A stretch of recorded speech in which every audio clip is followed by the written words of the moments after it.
ವಂಶ ಇವತ್ ಬೆಳಗ್ಗಿಂದನ ನೀವೇ ಇಲ್ಲೆಲ್ಲಾ ಅಬ್ಸರ್ವ್ ಮಾಡಿರ್ಬೇಕು. ಇಡೀ ಊರ್ ಇದು ಮುಸಲ್ಮಾನ್ರ ಊರು ಹೌದ್ರಿ. ಬಾಳ ಮಾಡಿ 2 ರಿಂದ 3 ಮನಿ ಅದಾವ ಹಿಂದೂಗಳ ಮನಿ. ಇಡೀ ಊರ್ ಮುಸಲ್ಮಾನ್ರ ಮನಿ ಊರಿದೆ. ಇವತ್ ಅಂತ್ಯಕ್ರಿಯೆ ನಡೆದಿರೋ ಜಾಗನ ಸಹಿತ ಮುಸಲ್ಮಾನ್ರ ಜಾಗ ಇದೆ. ಅರ್ಥ ಐತ್ರಿ. ಮುಸಲ್ಮಾನ್ರ ಒಂದ್ ಕುಟಿಗೆನ ಹೋರಿ ಹಬ್ಬದಾಗ ಹಂಗ ಹಿಂಗ ಅಂತ ಅಂದ್ ಏನ್ ತಗರಿ ತೆಗಿತಾರಲ್ಲ, ಅವ್ರಿಗೆಲ್ಲ ಇದು ಒಳ್ಳೆ ಸಂದೇಶ. ಹೋರಿ ಹಬ್ಬಕ್ಕ ರೈತರಿಗೆ ಯಾವತ್ತಿಗೂ ಧರ್ಮ ಇಲ್ಲ.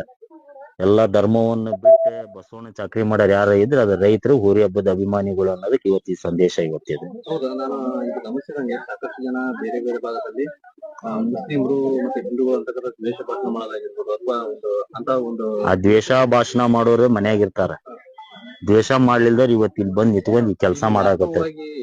ಈ ಜಾಗನ ಇವತ್ತು ಅಂತ್ಯಕ್ರಿಯೆ ನಡೆದಿರೋ ಜಾಗನ ಸಹಿತ ಮುಸಲ್ಮಾನ್ರದ ಇದೆ. ಅರ್ಥ ಐತ್ರಿ. ಇಡೀ ಊರು ಮುಸಲ್ಮಾನ್ರದ ಇವತ್ತೆ.